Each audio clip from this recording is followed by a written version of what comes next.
Depuis 16 ans, les côtes françaises sont en principe protégées de l'urbanisme sauvage. La loi est claire, à moins de 100 mètres de la mer, il est interdit de construire et de camper, sauf sur les zones aménagées. Tout contrevenant risque jusqu'à 75 € par jour d'amende avant l'expulsion définitive. Ils sont en France plus de 100 000 vacanciers à faire de la résistance. Aujourd'hui, vous avez des zones du littoral qui sont un petit peu confisquées par des gens qui ont mis leur chalet, qui ont fait carrément leur résidence secondaire, quoi, avec des grillages, des poteaux, etc. Et puis, si on laisse se développer ce phénomène, à quoi ça sert d'avoir un plan d'occupation des sols? À quoi ça sert d'avoir des terrains constructibles et des terrains non constructibles si tout le monde est libre de faire ce qu'il veut, où il veut, comme il veut? Il y a aussi là un sentiment d'injustice, alors qu'il y a beaucoup de gens qui voudraient s'installer sur Plougastel, on a des demandes en termes d'urbanisation. On ne peut pas aujourd'hui laisser un petit peu ce dossier, qui est un phénomène de non-droit en fait, sans réagir.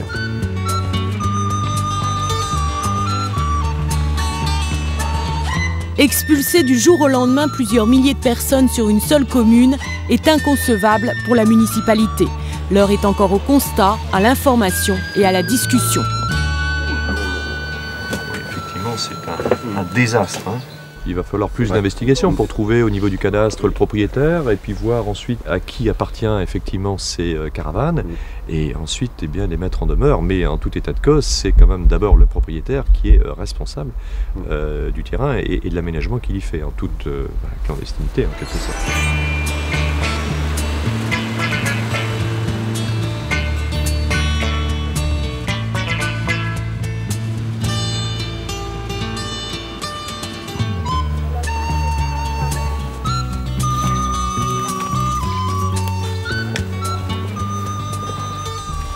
Alors ici nous sommes à Port-Gouin, c'est un site un petit peu symbolique où il y a une grande concentration de caravanes comme vous pouvez le voir et de mobil-hommes. Et nous sommes dans une zone qui est la bande des 100 mètres du littoral parce que le rivage est juste à côté. Et bien évidemment c'est une des priorités d'action parce que bien évidemment là on est en face d'un problème très sensible. Et il y a des riverains qui nous ont demandé effectivement d'avoir des actions pour se mettre en conformité avec la loi. Dans cette affaire, il y a ceux qui ont eu leur permis de construire avant la loi littorale et les autres, comme le propriétaire de cette maison qui n'a pas souhaité répondre à nos questions. Entouré d'une vingtaine de caravanes, il porte l'affaire devant les tribunaux. Cette personne a porté plainte et il y a d'autres qui ont signé pour lui qui ne sont même pas du coin, ils n'habitent même pas Port-Gouin. Je ne vois pas pourquoi il voudrait faire dégager les caravanes, parce que quand il a acheté cette maison, là, les caravanes étaient déjà là. Et moi je pense qu'on rend service à certaines personnes qui ne peuvent pas aller sur les terrains de camping. Parce que ce sont des ouvriers, bon, comme pour lui, pour lui ce sont tous des cassos. Et pour moi les cassos ce sont des êtres humains comme les autres, ils ont le droit de venir camper comme tout le monde. Et ces gens-là ne peuvent pas aller sur un terrain de camping, ils ne peuvent pas se permettre. Oui, non, mais il va falloir quand même trouver des... C'est pas dégueulasse, ça fait pas dégueulasse quand même.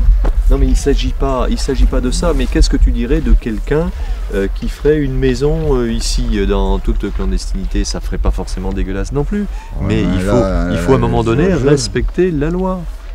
Nous, le préfet nous intime l'ordre de faire respecter la loi et donc on est obligé. Alors naturellement, il y a une histoire, comme tu l'as dit, ça fait 40 ans que des gens sont là. Ça ne va pas se faire d'un coup de baguette magique du jour au lendemain. Mais où vous allez amener tous ces gens ça, après? Où c'est qu'ils iront, ces pauvres gosses, ces pauvres gens qui n'ont pas d'argent, qui ne peuvent pas aller sur un terrain de camping? Mais comme ils ont le droit, comme tout le monde, d'avoir des distractions, ils ont le droit de sortir de chez eux. Oui. Après on s'étonne qu'il y ait du bordel partout, mais ils restent enfermés dans leur béton, mais c'est normal.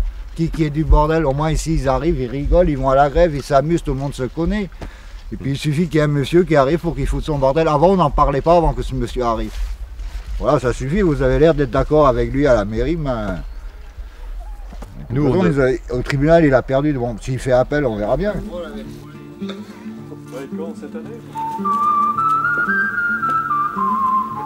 Joseph Maléjac est connu ici sous le nom de Jo Pense Gouin. Chez lui, c'est un peu l'auberge espagnole, campe qui veut et paye qui peut.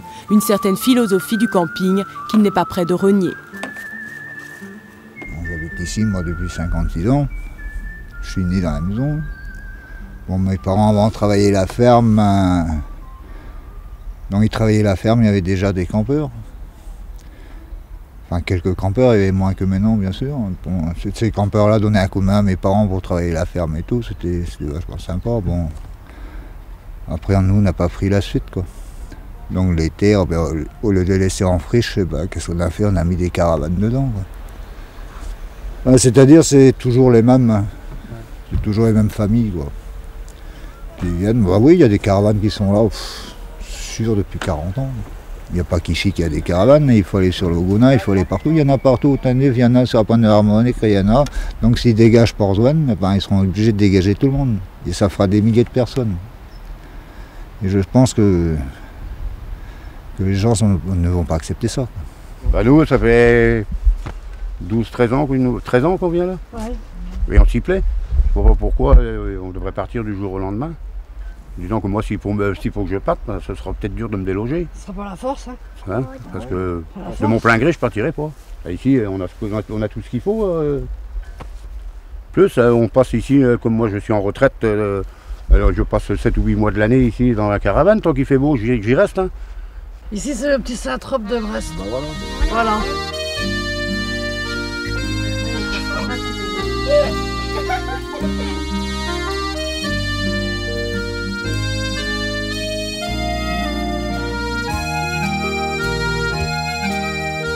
C'est magnifique ça. On n'est pas heureux ici? Hein, vous croyez pas? Oui, mais tu laisses ça ici. On est heureux là. Les enfants sont heureux. Petit bateau. Tes peluches, d'accord? Voilà. Fais attention, descends. Vous savez que c'est illégal quand même. Non, c'est pas illégal. Ah non, il est propriétaire, monsieur Maléjac. C'est à lui les terrains. Non, tu gardes tout. Donc il a le droit de faire ce qu'il veut avec. Le Garchepet vient ici une fois par an relever tous les caravanes, tous les numéros de caravane, donc la municipalité est d'accord qu'on soit là. Et on paye une taxe caravanage à la perception de Douglas. Je ne sais plus combien on a payé, combien on paye. 900 quelque chose, Ouais. 915 ou 912. 915 ou 950. Ça, c'est un héritage qu'on a eu de nos prédécesseurs. Donc, il a été instauré une taxe caravane, taxe qui a été donc qui va donc sur 3 mois, 6 mois ou à l'année, suivant l'occupation des terrains. Il est donc autorisé de mettre une caravane sur un terrain agricole pendant 3 mois par an. Et donc, par rapport à cette installation, là, on peut percevoir les taxes. Mais sur les zones où c'est interdit, où les caravanes sont interdites, la collectivité n'a pas à percevoir de taxes sur ces caravanes, sauf à reconnaître la légalité de la caravane. Donc là-dessus, on est en train de revenir complètement sur la position qui était tenue par l'ancienne équipe. Retour sur les terres de Joe. Louis et Janine viennent ici depuis 20 ans et pour rien au monde, ils ne quitteraient leur nid d'amour. Bon, ben, non, je vais aller Daniel leur remet le bateau à l'eau maintenant. Ouais. Parce que... Ça va être l'heure tout à l'heure. Ouais. 5 heures qu'il avait dit. 7 heures. Bon, ben là, on a... On a dans les toilettes là. Toilettes, pour la petite casier pour ramasser les affaires. Ouais. Et là, plus loin, c'est notre douche. C'est la douche, oui. Et le toit, c'est montable. On met des marines. On a des douches solaires, vous savez, qu'on met sur une planche là, au soleil. Eh ben, elle est bonne pour le soir. Hein. Bon, ben, je vais aller prendre ma douche. Ça vient. Alors là, vous voyez, donc c'est la douche qui nous sert à nous rincer quand on a mal. Donc. Après, on ouvre le toit ici. Et à ce moment-là, on prend le pack solaire, là, comme on dit, on l'accroche ici, et on le monte.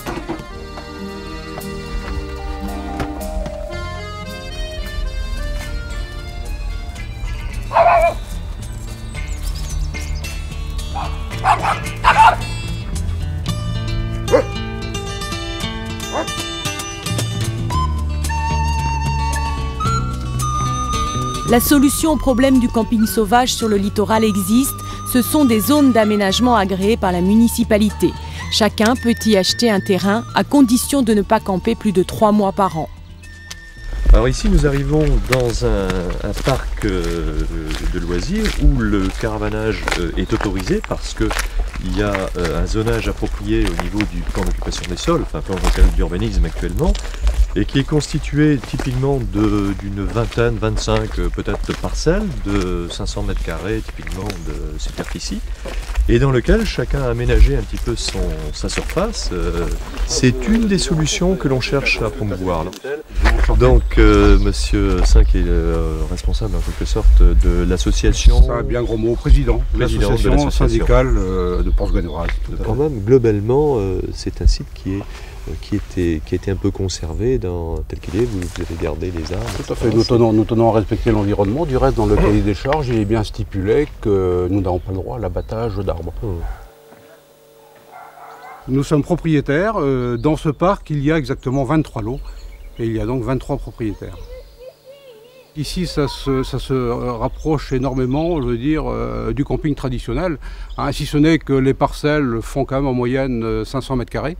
Hein, donc en fait, il n'y a quand même pas trop de promiscuité.